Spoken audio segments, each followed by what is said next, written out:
Hi. Right now I'm in the shower. Luckily turned off the shower, and today I'm going to tell you how to just change out a simple shower head or problem solve. You might be leaking, you might have a kink in the hose, you might just want a different shower head, or I'm also going to tell you how to clear, if you've got lime scale or heavy scale on your shower head, an easy way to clear it. So this one is, while it's interesting looking, it doesn't spray very wide, and so I thought it would be fun to have a new shower head. Now, this one is very sustainable in that it does have a low flow rate, so that's what I was looking for when I changed out to another one. The one I chose is this one. It definitely has a lot more spray action to it, but I did test it, and the volume is about the same, believe it or not. It restricts the water in it coming out of it so that it sprays harder, which is great, actually absolutely great. Now, the wonderful thing about changing out a shower head, as I said, is it's super simple. But while I've got this off, I just want to show you a couple things. This one I've taken it from another shower, so it has a little bit of a buildup of lime scale there too. A really, really simple way to clear your lime scale and make your shower head work better all the time is to take a bowl or some old plastic. I don't recommend a new plastic bag if we're being sustainable. Use something like old packaging that came from Amazon. Fill with a little bit of alcohol and then leave it to sit. You'll see the lime scale drop off. It'll automatically come out. If you find that there's still a little bit left in it, you can flick it with a fingernail and that'll get out the rest that might be stuck in, just a few that didn't get hit with the vinegar. But vinegar works beautifully to clean lime scale on anything, particularly with shower heads. So when you're installing the new one, since you've taken it off very easily by hand, you might find, usually because these come with a rubber ring, that you don't need to use any acetate tape. This one is, if you can see, it's a little screen. So when you're installing a new shower, new hose, new whatever, leave this off until the last minute. Run some water through first to make sure there might be some debris in there, some buildup, some sediment, and you don't want it caught behind the little screen because that'll slow your water flow.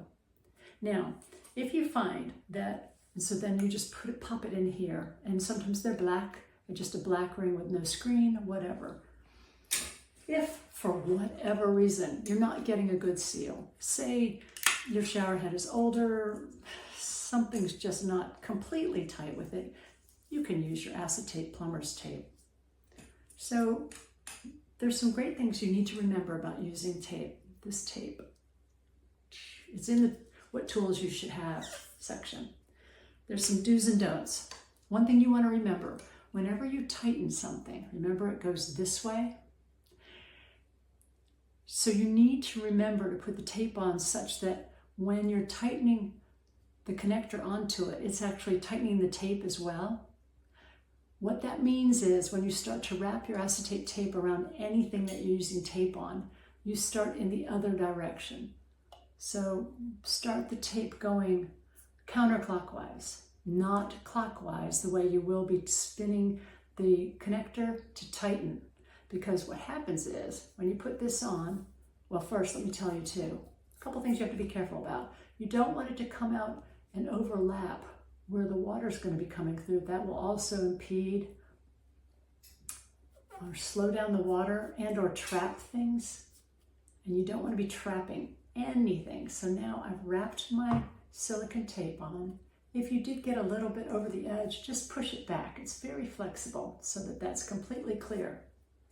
The next thing you want to do then, take your hose that you already have your washer in and just tighten it. And what you'll see is it tightens the tape down. None of the tape is peeling away. It's a very nice, clean join. If we had wrapped our tape starting clockwise, then what would happen is we tighten this on, it would start unraveling the tape that we had wrapped around the base of our new shower head. Okay?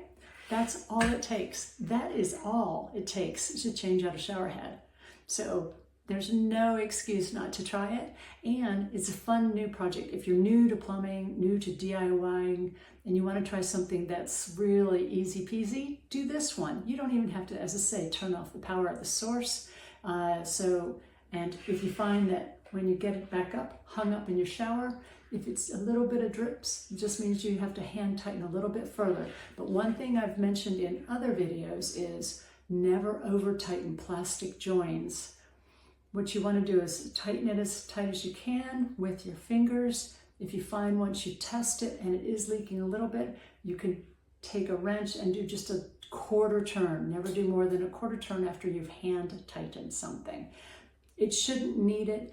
If anything, you might want to go back and add one more washer or a thicker washer, but you should be good to go. Enjoy your new shower head. Thanks from Betsy at Betsy's Plumbing.